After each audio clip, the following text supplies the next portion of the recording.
Mam na imię Paulina, a to jest biznesowy One Woman Show. Rozmowy z tymi, którzy budują biznesy na własnych zasadach. Mikro i małe firmy, stowarzyszenia, solowe projekty w Polsce i na emigracji. Rozmawiamy o wartościach, zwątpieniach i przełomach, ale też o codzienności. To przestrzeń dla tych, którzy chcą tworzyć biznes i siebie po swojemu, z odwagą, autentycznością, no i z sercem. Zapraszam do słuchania. Dzień dobry. Dzisiaj moją gościnią jest Alicja Korek, konsultantka w obszarze inkluzji społecznej, różnorodności i równości płci. Kuratorka i artystka, która od ponad 6 lat mieszka w Lyonie, ale zawodowo i mentalnie porusza się między Afryką, Europą i światem sztuki. Dzień dobry, Alicjo. Cześć Paulino, dziękuję bardzo za zaproszenie, bardzo jest mi miło być Twoją gościnią. Ja również bardzo się cieszę, że będziemy miały okazję porozmawiać, bo z Tobą ta rozmowa będzie oczywiście o przedsiębiorczości, bo to na pewno, natomiast w związku z tym, czym się zajmujesz i w związku z tym, że balansujesz pomiędzy sztuką, pomiędzy biznesem, pomiędzy kontynentami i właśnie pomiędzy różnorodnością na wielu płaszczyznach, to może zacznę tak.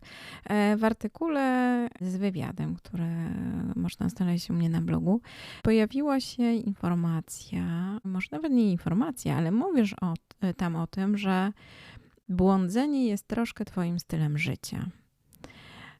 I czy mogłabyś się troszkę rozwinąć to twoje błądzenie? Tak, mówię o błądzeniu w sensie poszukiwania. Dla mnie błądzenie jest dla mnie synonimem poszukiwania. Jest to coś bardzo takiego pozytywnego. Nie widzę błądzenia jako jakby błądzenia w strachu. Jest to poszukiwanie siebie samego. Poszukiwanie sensu swojej pracy, poszukiwanie sensu własnego bytu. I to moje błądzenie tak naprawdę rozpoczęło się po studiach. Skończyłam studia w Polsce, w Poznaniu i zaraz po otrzymaniu dyplomu zdecydowałam się na wyjazd, pierwszy wyjazd za granicę, taki dłuższy. Znalazłam pracę na Wyspach Kanaryjskich i od tego wszystko się zaczęło, od tych cudownych Wysp Kanaryjskich, od wspaniałych ludzi, których tam poznałam. Nauczyłam się wielu rzeczy, była to moja pierwsza praca w kulturze. Pracowałam dla takiego festiwalu sztuk audiowizualnych, który się nazywał wtedy Canaria Media Fest, teraz chyba zmienił nazwę. I poczułam się bardzo dobrze. Stwierdziłam, że jest mi naprawdę wspaniale być poza jakby moim obszarem komfortu, tak? A tym obszarem komfortu była wtedy Polska, Poznań, czyli miasto, gdzie studiowałam, Szczecin, miasto, gdzie się urodziłam, Bałtyk, nad którym mieszkałam. Znalazłam się poza strefą komfortu i poczułam się wspaniale. Stwierdziłam, że ja chcę więcej tych takich stref niekomfortu. I zaczęłam błądzić, tak? Po Wyspach Kanaryjskich udałam się do Argentyny, gdzie też pracowałam nad różnymi programami socjokulturalnymi. Następnie był Paryż, ale to już takie błądzenie w sumie jakby związane z matkowaniem, albowiem tam pod Paryżem jakby dwukrotnie zostałam mamą, więc to błądzenie było troszeczkę już inne. Związało się ono z wychowywaniem 2 wspaniałych córek. Ale po tym paryskim okresie znowu coś mnie natchnęło. Chciałam dalej błądzić, tym bardziej po 7 latach pewne rzeczy zaczynały się stawać troszeczkę monotonne, więc żeby uciec od tej monotonii, postanowiłam z całą swoją rodziną wyemigrować na Martynikę, gdzie zostaliśmy praktycznie ponad 3 lata. No i to błądzenie tak naprawdę jeszcze później zaowocowało pobytem w Algierii, gdzie dostałam też pracę dla pewnej organizacji międzynarodowej. Po czym znalazłam się razem z rodziną w Lyonie i od 6 lat jestem już tu w tym cudownym regionie przy Alpach, w mieście, w którym płyną 2 cudne rzeki. Ja bardzo też kocham naturę, kocham rzeki. Na Martynice nauczyłam się pewnych takich rytuałów związanych właśnie z bliskością natury, z bliskością rzeki. I często, nie mówiąc nikomu, wychodzę po prostu na taki spacer nad rzekę i powiem ci, ale to jest taki sekret, który już sekretem nie będzie, albowiem nagrywamy publicznie. całą rozmowę. Do tej pory był sekret. Od czasu do czasu po prostu splatam sobie taki wianek słowiański, jak to czasami robimy w Noc Kupały, tak, u nas w w Polsce czy w innych krajach słowiańskich. Wypowiadam jakieś życzenie i sobie tutaj właśnie, rzucam taki wianek. Po prostu część takiej naszej tradycji słowiańskiej, którą, zaczęłam pielęgnować dopiero będąc na Martynice, więc wracając z tego błądzenia, tak właśnie sobie błądziłam po świecie i uważam, że błądzenie to wielu rzeczy mnie nauczyło i na pewno z tego błądzenia nie chciałabym rezygnować, także będę dalej błądzić, i to mogę ci już obiecać. To ja może tutaj się przytulę do tej rzeki, o której mówisz, bo nazwa twojej firmy Ravinala, czyli drzewo podróżników, jest związane i z wodą, i z zatrzymywaniem, i też troszkę z dawaniem sensu, jakby nie patrzeć. I pytanie takie, czy te rzeki tak cię pociągnęły do tego, by dawać tę wodę i ten sens innym? Mhm. Bardzo dobre spostrzeżenie. Wydaje mi się, że tak, jest, jakaś więź pomiędzy właśnie tymi rzekami, rytuałem rzek, jak i również ogólnie, całą naturą i nazwą mojej firmy Ravinala. Chociaż tej nazwy tak naprawdę nie używam. Wszyscy mnie znają jako Alicja Korek, konsultantka czy konsulting. A szkoda. No właśnie szkoda, szkoda. Muszę jakoś ją na nowo wprowadzić, tak, w życie. Jak zakładałam firmę, podałam nazwę, o tak po prostu podałam tą nazwę. Stwierdziłam, że no to jest cudowne słowo, które naprawdę, bardzo dobrze mnie też opisuje, to co lubię i z czym jestem związana, ale do tej pory przez tyle lat, zobacz, w ogóle tej nazwy nie używam. Ravinala, tak jak wspomniałaś, tak, jest drzewem podróżnika. Tak naprawdę pochodzi z Madagaskaru, a później rozprzestrzeniło się, wszędzie dosłownie, w Afryce czy na Karaibach można znaleźć, to drzewo i jak wyjechałam na Karaiby, pamiętam, że to był taki pierwszy poranek na Karaibach, że zaglądam, po prostu wyglądam przez okno i widzę te drzewa podróżników i sobie myślę, jakie one są cudowne te drzewa. Jeszcze wtedy nie wiedziałam, że one się nazywają drzewami podróżników. Mówię sobie: "No piękne drzewa" i zaczęłam się dowiadywać, zbierać informacje na temat, właśnie tego drzewa i wtedy się dowiedziałam, że nazywa się drzewem podróżników, że gasiło kiedyś w przeszłości pragnienie podróżników, albowiem w liściach tego drzewa gromadziła się woda, tak, deszczowa. Więc tak pomyślałam sobie, piękna nazwa, gasi pragnienie, utrzymuje przy życiu.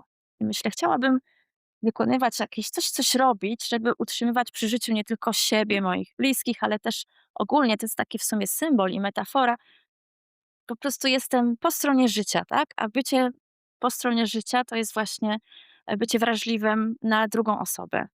I wydaje mi się, że tak to słowo Ravinala i to drzewo, bardzo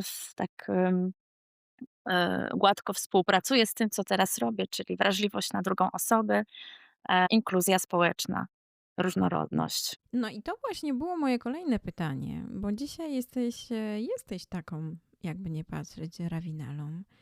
I pytanie, kto przychodzi do ciebie po tę wodę i po to zatrzymanie i po ten sens? Wiesz co, to może byłoby takie trochę egoistyczne też stwierdzić, że ja jestem takie egocentryczne, że ja jestem tym drzewem podróżnika i gaszę pragnienie. Em, A nie jesteś? Dajesz od siebie przecież.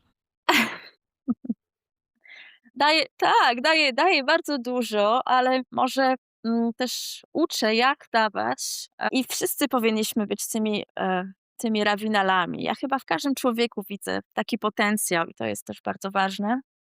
Hm, Zapominamy często o tym, że jesteśmy inni, tak? Zapominamy o tym, że inność, może być naszym bogactwem, może być bogactwem nie tylko dla nas samych, tak, dla naszego otoczenia, ale także dla firm, dla organizacji, dla instytucji.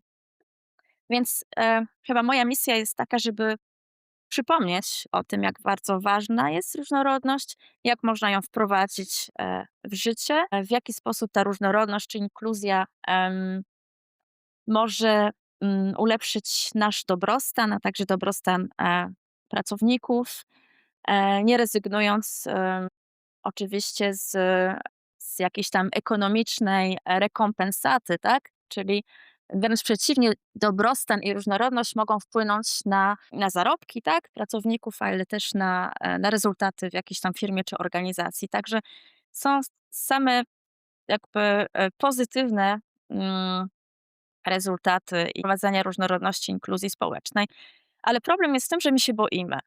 To już zostało udokumentowane. Od wieków boimy się inności, boimy się drugiej osoby. Boimy się tego, co nie jest nam znane, tak? Boimy się tego, co jakby wychodzi poza kadr, czy poza jakieś tam masowe myślenie, czy masowe zachowywanie się. Więc chyba to jest taka właśnie moja rola, żeby oduczyć pewnych postaw społecznych, oduczyć i jakby zaproponować jakieś tam nowe, bardziej transformacyjne, bardziej ludzkie i empatyczne zachowania i postawy. No właśnie, i tutaj mogę zadać takie jeszcze jedno pytanie. Pracujesz między kontynentami, dużo pracujesz w Afryce i w moim wyobrażeniu, ale myślę, że w wyobrażeniach wielu naszych słuchaczy, mamy poczucie, że to jest zupełnie inny świat. I to, co być może dla nas jest normalne, tamtą normalnością nie jest. Natomiast czy po tylu latach pracy na tamtym rynku, podejrzewam, że niewiele rzeczy jest cię w stanie zszokować. Natomiast czy uważasz, że jest coś, czego jesteśmy w stanie się nauczyć z tamtego regionu? Albo jest coś, w co jest bardzo ciężko wejść, czy zmienić pewien sposób myślenia? I pytanie, jak tobie się to udaje i jak to robisz? Mhm. Bardzo dobre pytanie, bo często jest właśnie tak, że jak przeprowadzam jakieś rozmowy na temat mojej pracy, różnorodności, pytanie bardzo często, które pada, jest mi zadawane, to jest czego ty możesz tam ich nauczyć, tak? W tym sensie.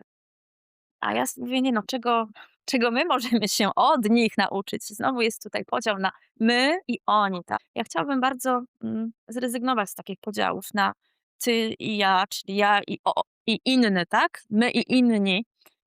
Jest to bardzo taki niezdrowy podział, bowiem mamy wiele rzeczy wspólnych. I tak naprawdę, jeśli chodzi o inkluzję społeczną, ona często bazuje się na takich samych podstawach. Trzeba zapytać po prostu pytania, jakie należy zadać, to dlaczego? Dlaczego te nierówności istnieją? Dlaczego dyskryminacja istnieje, tak, cały czas? I jeśli przyjrzymy się temu bliżej, tak, jakie mamy my postawy dyskryminacyjne u nas w Europie, na przykład w Polsce czy we Francji, jakie są postawy dyskryminacyjne i źródła tej dyskryminacji tam, czyli tak, w Europie, w Afryce, dochodzimy do wniosku, że bardzo często te źródła nierówności społecznych, nierówności między kobietami a mężczyznami są bardzo do siebie podobne, często też identyczne, tak? Stereotypy są często takie same, tak? Jak rozmawiam z pewnymi osobami zamieszkującymi Afrykę, czy prowadzę warsztaty właśnie w Afryce, często rozmawiamy na temat powiedzeń, tak? W różnych językach, w różnych kulturach. I ja na przykład często mówię, że jak byłam mała, to mówiono mi, dzieci i ryby głosu nie mają. A ktoś mi tam odpowiada w Senegalu, a my mamy bardzo podobne też powiedzenie.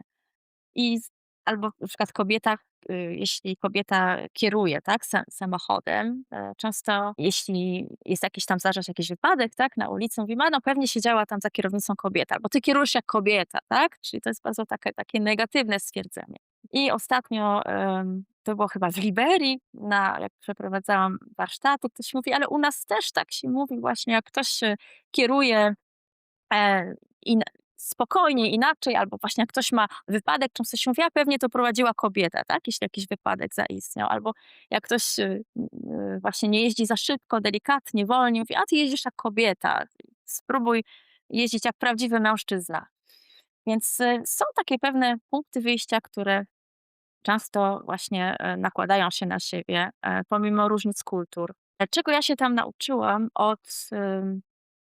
z mojej pracy właśnie na kontynencie afrykańskim nauczyłam się tego, że trzeba być, otwartym i łączyć ze sobą bardzo dużo różnych takich czynników, jak na przykład kultura, religia. Religia jest bardzo ważna, nawet w feminizmie, jeśli mówimy o różnorodności, jeśli mówimy o prawach kobiet, feministki zajmują się walką o prawa kobiet. Na kontynencie afrykańskim nie sposób, nie wspominać o o wartości religii, tak? Obojętnie jaka to religia jest, ta religia tam ma swoje bardzo dużo miejsc, takie duże miejsce, szerokie miejsce i jest bardzo ważnym elementem w dyskusjach. Więc, nauczyłam się tego, że trzeba, być jakby, otwartym na wszelkiego rodzaju dyskusje, które obejmują jakby obszary, łączą ze sobą obszary i feminizmu, i religii, i barier społecznych, wielokulturowości, więc to dało mi bardzo właśnie dużo do myślenia. W jaki sposób mogę mówić o feminizmie, o wyzwoleniu kobiet, łącząc i religię, i jakby rodzinę, bo tam w Afryce bardzo ważna jest rodzina, tak? I i dobrostan rodziny. Więc poprzez, tego typu pojęcia jak dobrostan rodziny, jak religia, w jaki sposób mogę rozmawiać o feminizmie, o prawach kobiet. I okazało się, że rozmowa jest możliwa. Rozmowa jest możliwa nawet, z takimi bardzo konserwatywnymi, osobami, a miałam do czynienia z niezwykle konserwatywnymi mężczyznami, którzy przynosili na moje, warsztaty albo Biblię, albo Koran, tak, i próbowali uzasadnić, że kobieta jednak, no, nie ma takiej wartości jak mężczyzna, albowiem jest to napisane w Księdze Świętej.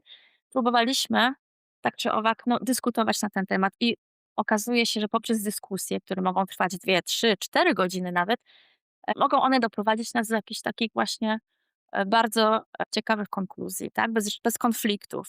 Były to warsztaty bezkonfliktowe, ale nastawione na właśnie na dyskusję i i tam miejsce właśnie na religię było bardzo ogromne. I tego mnie nauczyła, praca w Afryce, tak, że pewnych elementów nie da się wykluczyć, albo może nawet nie warto ich wykluczać i że o feminizmie można też mówić innym językiem, który trochę oddala się od tego języka zachodnioeuropejskiego, tak. Więc, tak, jestem jakoś tak też bardziej otwarta teraz na kwestie związane z feminizmem i różnorodnością. Czyli bardzo mi to pomogło w odnalezieniu, odpowiedzi na pytanie, czym jest feminizm. Ale to jest w ogóle ogromnie interesujące, co mówisz, bo to też tak właśnie jest i takie przekonanie, że jeżeli chcesz się z kimś pokłócić i to w ogóle wyłóż na stół kwestie polityczne, kwestie równości, kwestie religii, na pewno, że tak powiem, temat się szybko nie skończy, ale na pewno nie będzie to bardzo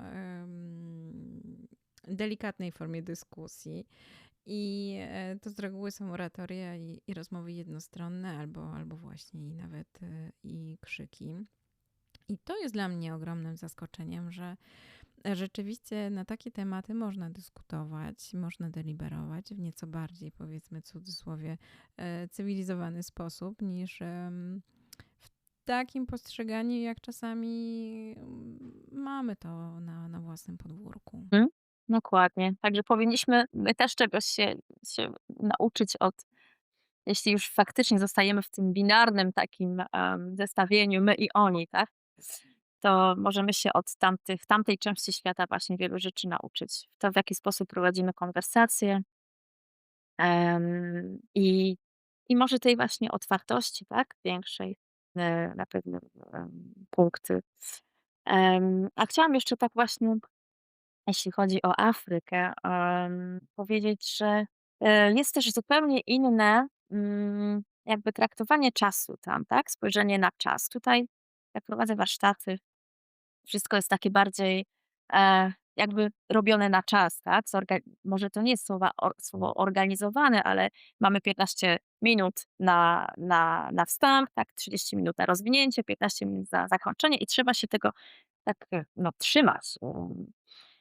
I na pewno w Afryce ten czas tak jakby się uelastycznił, tak? I też dla mnie to była taka bardzo duża lekcja, którą zresztą dostałam też na wyspach, na Karaibach, tak, na Martynice. My tam po prostu jeździmy często z taką zachodnioeuropejską czy zachodnią jakby, refleksją na temat czasu i staramy się właśnie ją wdrażać tam, gdzie jesteśmy. A czas tak naprawdę może płynąć zupełnie inaczej, może być zupełnie inaczej postrzegany, w zależności od tego, w jakim kontekście się znajdziemy.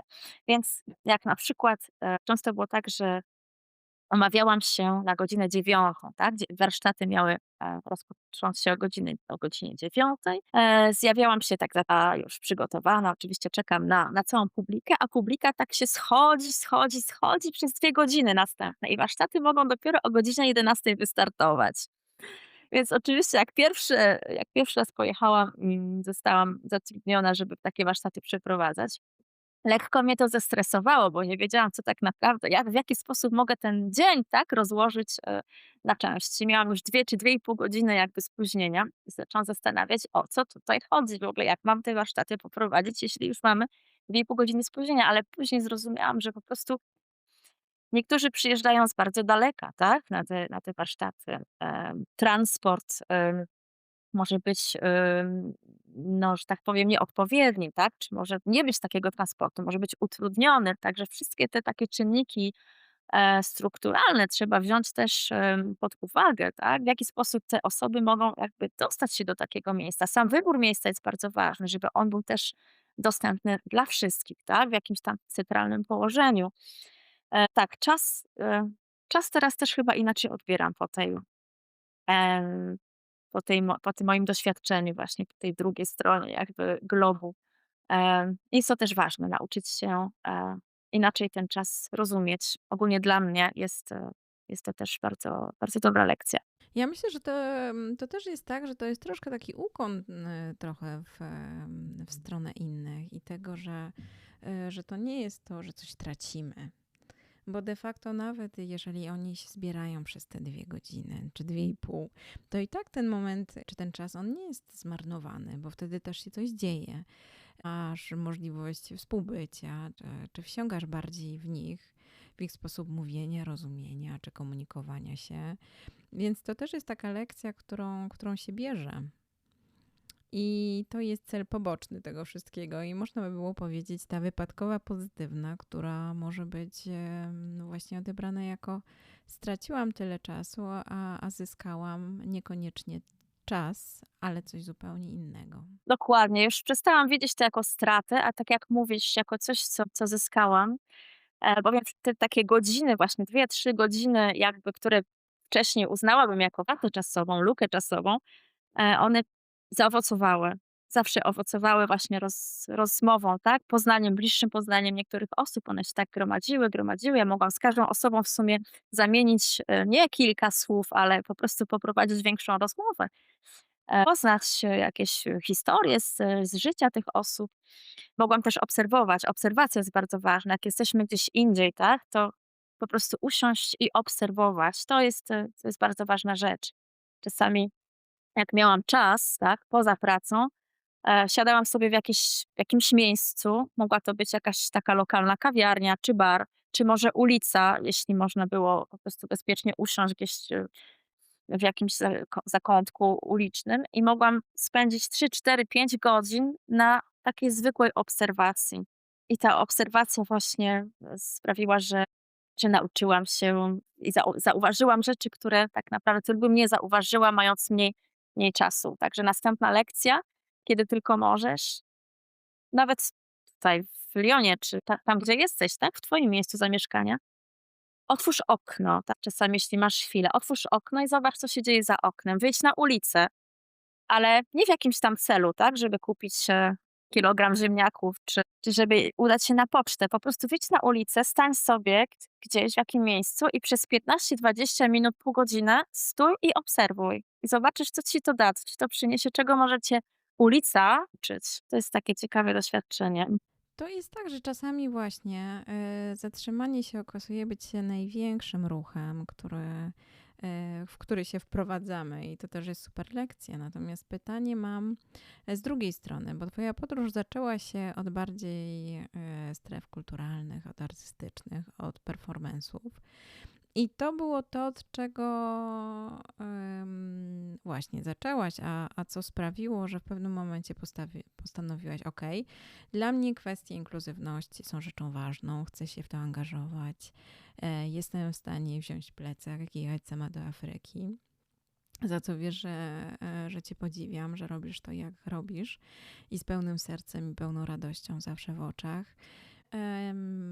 Czy pamiętasz, jaki był ten moment, kiedy powiedziałaś sobie: „To jest to i ja tak właśnie chcę robić”?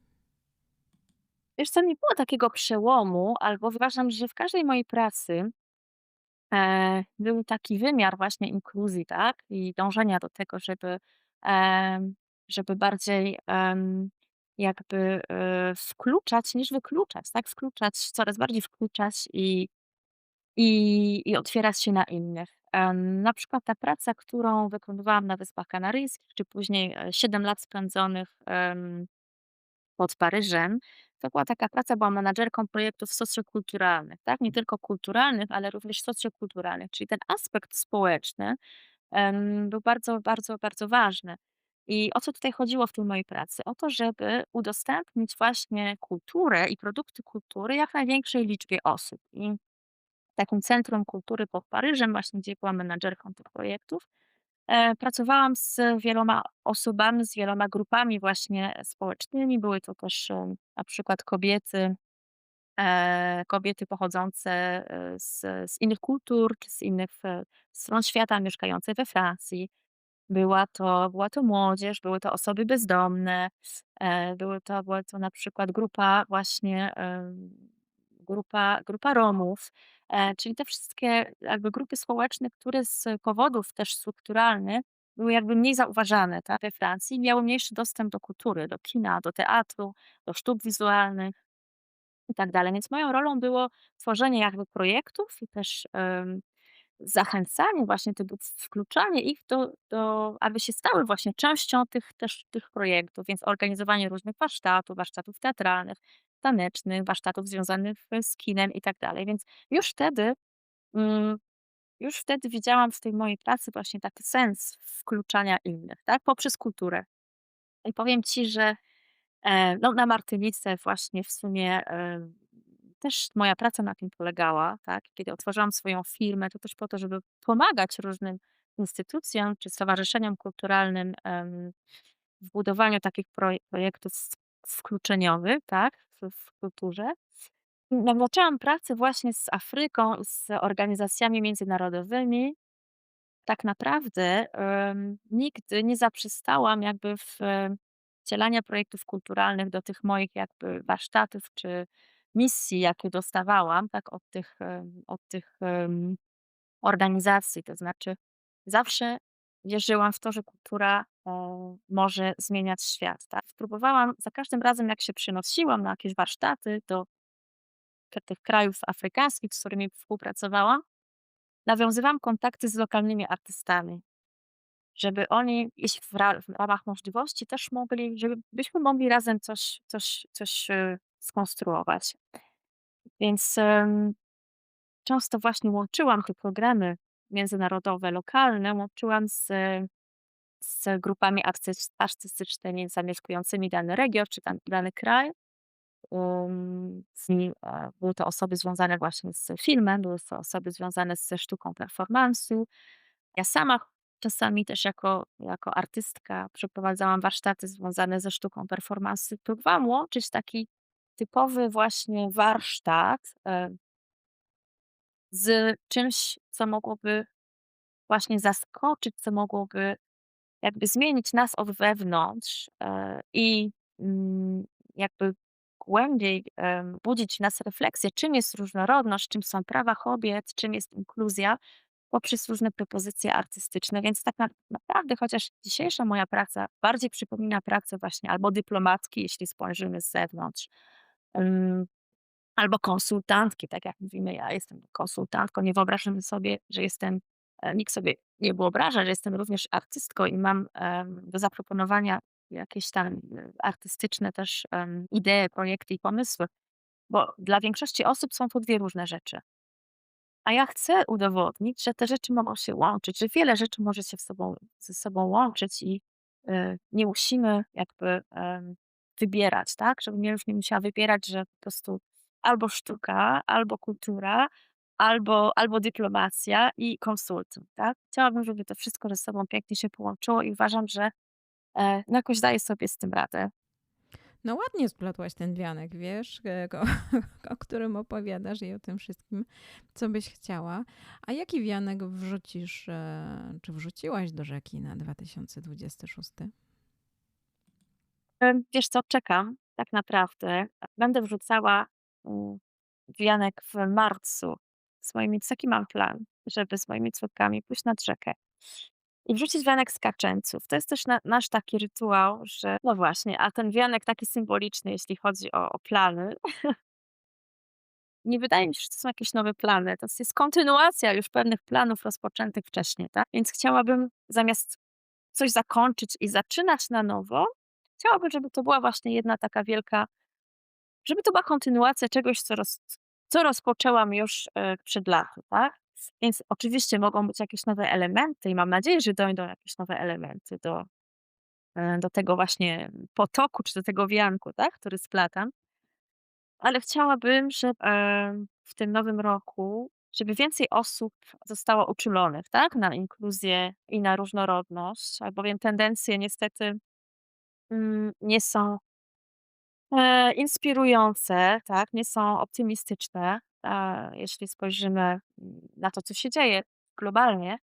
Więc chciałabym jakby uwrażliwić jak najwięcej osób tutaj we Francji, czy też również w Polsce, no w tych miejscach, w których będę w przyszłości, czy w tym roku właśnie się pojawię i będę pracować. Chciałabym uwrażliwić, jak najwięcej osób na tą otwartość, tak? Ja to nazywam też otwartością.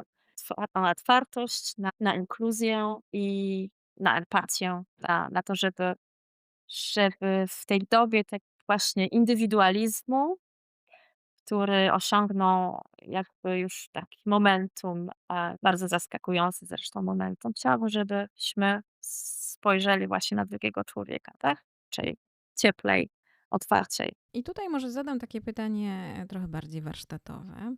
Jeżeli mogłabyś zostawić naszym słuchaczom takie zaproszenie do jakiegoś doświadczenia, albo do jakiegoś pytania, albo do odwagi, to do czego byś ich zaprosiła? Jeśli miałabym zostawić słuchaczom jakieś zaproszenie do odwagi, hmm, do odwagi. Może nie do odwagi, bo wiesz co, odwaga, wszyscy mówią o tym, że oczywiście odwaga jest bardzo ważna. Ja rozumiem, że musimy starać się być odważni, tak, żeby osiągnąć nasze projekty, nasze marzenia, nasze cele. Odwaga jest czynnikiem bardzo ważnym, ale nie wszyscy mogą, nie to, że możemy, nie wszyscy mogą się zdobyć na tą odwagę, ale z pewnych względów jakby strukturalnych nie każdy może być odważny. Bo, musi jakby odwaga tworzy się, jeśli wszystkie jakby warunki, w jakich żyjemy, też tą odwagę mogą wspierać, tak? Jak ja obserwuję na przykład tutaj w Lyonie na ulicach coraz więcej osób bezdomnych, osoby nawet, które wcześniej znałam, wiem, że mają rodzinę, wiem, że wiem, że miały kiedyś pracę i widzę je teraz błądzących jakby z plecakami na ulicy. Myślę sobie, nie mogę im powiedzieć: „Bądź odważny”, tak? Odwaga sprawi, że no będzie ci lepiej w życiu, że z tego wyjdziesz, tak? Widzę, że jest bardzo dużo, że odwaga po prostu to nie wszystko, że powinniśmy jakby wspólnie tworzyć kręgi, budować kręgi, wspierające się, które są ponadklasowe, które łączą nas, właśnie łączą nas pomimo różnic, jakie mamy w sobie, różnic języków, kultur, różnic klasowych i tak dalej. Więc jeśli mogłabym zaproponować jakiś warsztat, to pewnie, nie wiem, czy to byłby warsztat, ale to byłoby po prostu wyjście, spacer. Byłby spacer. Może być na przykład w takim Lyonie, tak? Zgromadziłabym grupkę osób i zrobilibyśmy sobie taki spacer, dwugodzinny spacer po Lyonie. Taki spacer jakby, mm, bo często ulica, uważam, że ulica może być takim właśnie uniwersytetem, może nas nauczyć wielu rzeczy, więc byłby to taki spacer na temat inkluzji. Spacer na temat obserwacji, tak. Może razem zastanowilibyśmy się, czym jest, jak obserwować, w jaki sposób obserwować, żeby zauważyć. Bo większość osób po prostu nie widzi, a wydaje mi się, że pierwszą taką najważniejszą rzeczą, w inkluzji to jest, usłyszeć i zobaczyć, tak. Usłyszeć tych, których się nie słyszy i zobaczyć tych, których się nie widzi. Więc po prostu nic nadzwyczajnego, ale zaproponowałam taki spacer, który na pewno nauczyłby, wielu rzeczy. szczególnie tego, jak obserwować i otworzyłby właśnie na innych. Tak, właśnie to bym zrobiła jako ten pierwszy taki gest warsztatowy. To wielu takich spacerów życzę Tobie i Wam, moi drodzy słuchacze. A jeszcze tak na sam koniec, jakbyś mogła powiedzieć, gdzie można Cię znaleźć w sieci i jak się w tej sieci szukać, żeby Cię znaleźć. Tak, można mnie znaleźć, w tej chwili na LinkedIn. Po prostu można sobie, zobaczyć moją stronę. Nazywam się Alicja Korek-Courbon. W przyszłości pojawi się strona internetowa, właśnie o tym myślę, żeby zrobić jakąś stronę internetową, ale to dopiero tak za kilka miesięcy. Na razie można się ze mną kontaktować poprzez media społecznościowe. E, tak, wszystko. A to wszystko wrzucimy pod odcinkiem. Będą linki, będzie wszystko. Bardzo Ci dziękuję za tę podróż przez kontynenty. Dziękuję bardzo, Paulina, i do zobaczenia również. Może razem popleciemy te wianki w 2026 roku. Zapraszam do splachania wianków. Dziękuję raz jeszcze i oby. Do zobaczenia. Pa. Do zobaczenia. Pa! Bardzo dziękuję za wysłuchanie tego odcinka biznesowego One Woman Show.